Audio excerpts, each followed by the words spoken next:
മാലിദ്വീപിൽ നിന്ന് ഇന്ത്യൻ സൈനിക സാങ്കേതിക വിദഗ്ധരെ പിൻവലിച്ച് പകരം സിവിലിയൻ വിദഗ്ധന്മാരെ നിയോഗിക്കുവാൻ ഇന്ത്യയുടെ സൈനിക സഹകരണം മൗറീഷ്യസിന് നൽകും. ഇതിനുള്ള തയ്യാറെടുപ്പുകളെല്ലാം മൗറീഷ്യസ് ഗവൺമെന്റ് നടത്തുന്നുണ്ട്.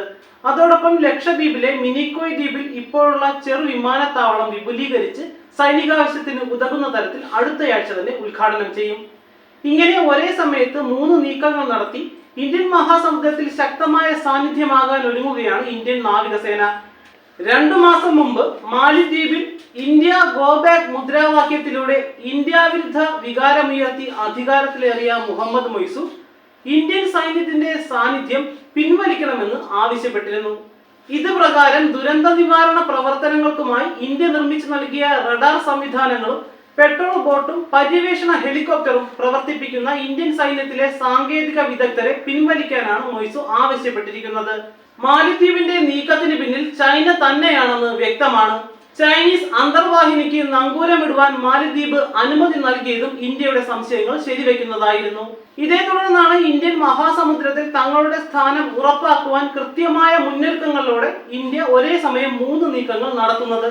സൈന്യത്തിലില്ലാത്ത സിവിലിയൻ ഓഫീസർമാരെ മാലിദ്വീപിലേക്ക് അയക്കുന്ന ഇന്ത്യ ലക്ഷദ്വീപിനെ മേഖലയിലെ പ്രധാന വിനോദസഞ്ചാര കേന്ദ്രമാക്കി മാറ്റുവാൻ പദ്ധതിയിടുന്നുണ്ട്. ഇന്ത്യയിൽ നിന്നാണ് മാലിദ്വീപിലേക്ക് ഏറ്റവും കൂടുതൽ സഞ്ചാരികൾ എത്തുന്നത് എന്നതിനാൽ മിനിക്കോയിലെ എയർപോർട്ട് മാലിദ്വീപിന്റെ വിനോദസഞ്ചാര മേഖലയെ പ്രതികൂലമായി ബാധിക്കും. അതേസമയം മാലിദ്വീപിനപ്പുറം തെക്കു പടിഞ്ഞാറ് സ്ഥിതി ചെയ്യുന്ന മൗറീഷ്യസിൽ സൈനിക കേന്ദ്രങ്ങൾ പൂർത്തിയാക്കുവാനും ഇന്ത്യക്ക് കഴിഞ്ഞു. മൗറീഷ്യസിലെ അഗലേല ദ്വീപിൽ എയർ സ്ട്രിപ്പും പെട്രോളിംഗ് ബോട്ട് ജെട്ടിയും പണി പൂർത്തിയാക്കി.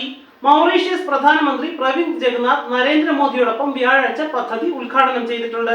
ഉദ്ഘാടനത്തോടനുബന്ധിച്ച് പ്രവിന്ദ് ജഗ്നാഥ് നടത്തിയ പ്രസ്താവനയിൽ തന്റെ രാജ്യത്തിനകത്തും പുറത്തുമുള്ള ഇന്ത്യ വിരുദ്ധരെ വിമർശിച്ചിരുന്നു. ഇതും മാലിദ്വീപിനെ ഉദ്ദേശിച്ചു തന്നെയാണ്. ഇന്ത്യ വിരുദ്ധരുടെ എതിർപ്പ് കാരണം 20 വർഷമായി മുടങ്ങിക്കിടന്ന എയർ സ്ട്രിപ്പിന്റെ നിർമ്മാണമാണ് 2015 മോദിയുടെ സന്ദർശനത്തോടെ പുനരുജ്ജീവിക്കപ്പെട്ടത്. കൂടാതെ മാലിദ്വീപിനോട് ഏറ്റവും അടുത്ത് കിടക്കുന്ന മിനിക്കോയ് ദ്വീപിൽ സൈനിക താവളം നിർമ്മിക്കുന്നതിലൂടെ മാലിദ്വീപിന് നൽകുന്ന സന്ദേശവും വ്യക്തമാണ്.